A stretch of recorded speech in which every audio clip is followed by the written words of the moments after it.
Baik teman-teman, yang pertama kita perlu mengetahui apa itu etika. Etika dalam Kamus Besar Bahasa Indonesia merupakan ilmu pengetahuan mengenai asas-asas akhlak. Jadi dalam pembahasan kali ini, maka etika dapat diartikan sebagai nilai-nilai atau norma yang menjadi pegangan bagi seseorang dalam mengatur tingkah lakunya. Etika biasanya dibedakan antara etika deskriptif dan etika normatif. Nah, yang pertama kita perlu mengetahui apa itu etika deskriptif. Etika deskriptif berbicara mengenai fakta yang apa adanya, yaitu mengenai nilai dan pola perilaku manusia sebagai suatu fakta yang terkait dengan situasi dan realitas yang konkret dan membudaya. Sedangkan etika normatif berbicara mengenai norma-norma yang menuntun tingkah laku manusia serta memberikan penilaian kepada manusia untuk bertindak sebagaimana berdasarkan norma-norma. Selanjutnya kita akan melihat hubungan filsafat dengan etika. Nah, etika ini merupakan cabang filsafat yang berbicara mengenai tindakan manusia dalam kaitannya dengan tujuan utama hidupnya. Menurut Sidney Hope dalam Moffitt 2010, filsafat juga mencari kebenaran suatu persoalan nilai-nilai dan pertimbangan-pertimbangan nilai untuk melaksanakan hubungan-hubungan kemanusiaan secara benar dan juga berbagai pengetahuan tentang apa yang buruk atau baik untuk memutuskan bagaimana seseorang harus memilih atau bertindak dalam kehidupannya. Baik, selanjutnya kita akan melihat perbedaan etika, etiket, estetika, moral, dan agama. Yang pertama kita melihat perbedaan etika dan etiket. Etika biasa dipahami sebagai moral, sedangkan etiket hanya berkaitan dengan sopan santun. Secara umum, etika adalah berarti moral yang menyangkut nilai kehidupan manusia, sedangkan etiket adalah apa yang terlihat di luar. Dalam tata pergaulan, etiket adalah sopan santun, namun persamaannya terletak pada objek yang kajiannya yakni manusia. Perbedaan dari etika dan estetika. Yang pertama etika. Etika di sini menitik beratkan baik, buruk atau benar tidaknya sebuah tingkah laku. Etika juga menjadi dasar tindakan manusia yaitu baik atau buruk. Sedangkan estetika di sini mempermasalahkan seni keindahan yang diproduksi oleh manusia. Estetika juga dibagi menjadi dua, yaitu estetika deskriptif yang menjelaskan dan melukiskan fenomena keindahan. Sedangkan estetika normatif di sini menyelidiki hakikat dasar dan pengalaman keindahan. Kita akan melihat perbedaan dari moral dan hukum. Moral atau norma moral bersifat subjektif, sedangkan hukum bersifat objektif karena hukum dituliskan dan disusun di dalam kitab undang-undang.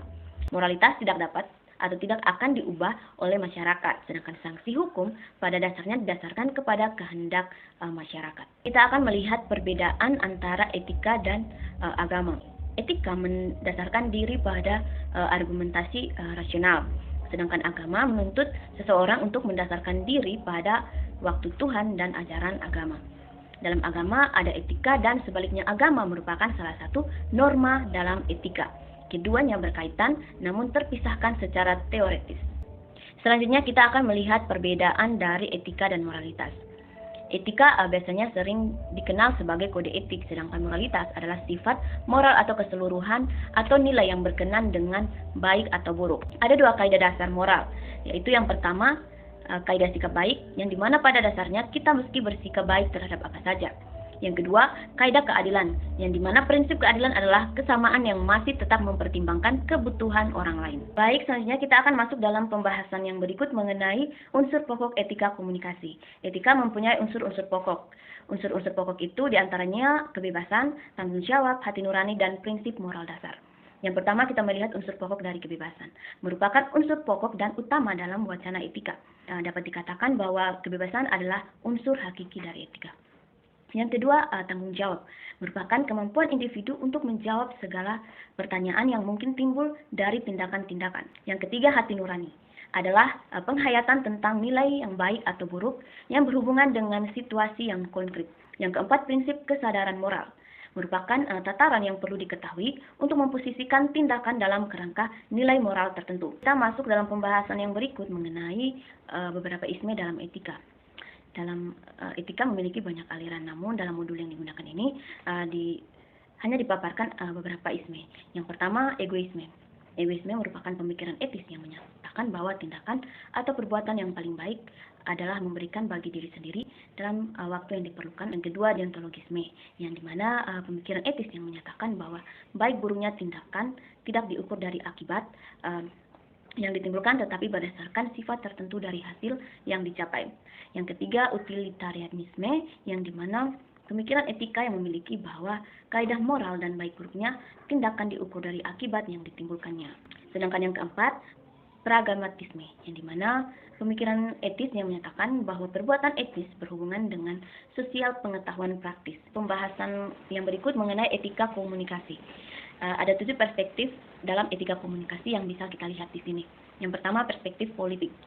Dalam perspektif ini, etika mengembangkan kebiasaan ilmiah dalam praktek berkomunikasi serta menumbuhkan sikap adil. Yang kedua, perspektif sifat manusia. Sifat manusia yang paling mendasar di sini adalah kemampuan berpikir dan menggunakan simbol. Yang ketiga, perspektif ideologis. Komunikasi merupakan proses transaksi diagonal dua arah. Sedangkan yang keempat, perspektif situasional, yang dimana faktor situasional adalah relevansi bagi setiap penilaian moral. Yang kelima, perspektif religius. Kitab suci dapat dipakai sebagai standar mengevaluasi etika komunikasi. Yang keenam, perspektif utilitarian. Standar utilitarian untuk mengevaluasi cara dan tujuan komunikasi dapat dilihat dari adanya kegunaan, kesenangan, dan kegembiraan. Yang ketujuh, perspektif legal. Perilaku komunikasi yang legal sangat disesuaikan dengan peraturan yang berlaku dan dianggap sebagai perilaku yang etis. Baik, selanjutnya kita masuk dalam pembahasan mengenai privasi dalam etika komunikasi. Privasi didefinisikan sebagai hak untuk dibiarkan atau hak untuk mengontrol publikasi yang tidak diinginkan tentang urusan personal seseorang. Nah, pelanggaran privasi terkait komunikasi massa atau menggunakan media massa dapat merujuk pada pemikiran William Prosser yang mengelompokkan 4 isu atau peristiwa. Yang pertama, intrusion, di mana tindakan mendatangi atau mengintervensi wilayah personal seseorang tanpa diundang atau tanpa izin yang bersangkutan. Yang kedua, public disclosure of embracing private facts, di mana penyebarluasan informasi atau fakta-fakta yang memalukan tentang diri seseorang. Yang ketiga, publicity which places someone first like in the public eye, yang dimana publikasi yang mengelirukan pandangan orang banyak terhadap seseorang. Yang keempat, appropriation of name or likeness, di mana penyalahgunaan nama atau kemiripan seseorang untuk kepentingan tertentu. Baik, kita masuk dalam pembahasan yang terakhir, yaitu mengenai problematika privasi dalam media massa. Sebagian besar media massa nasional semata-mata mencari sensasional dan tidak disadarinya telah merugikan publik. Permasalahan ini dinilai bentuk pelanggaran kode etik jurnalistik wartawan Indonesia yang menuntut wartawan untuk menempuh cara profesional termasuk menghormati privasi atau masalah kehidupan pribadi seseorang, termasuk public figure. Sekian presentasi dari saya. Semoga bermanfaat ya.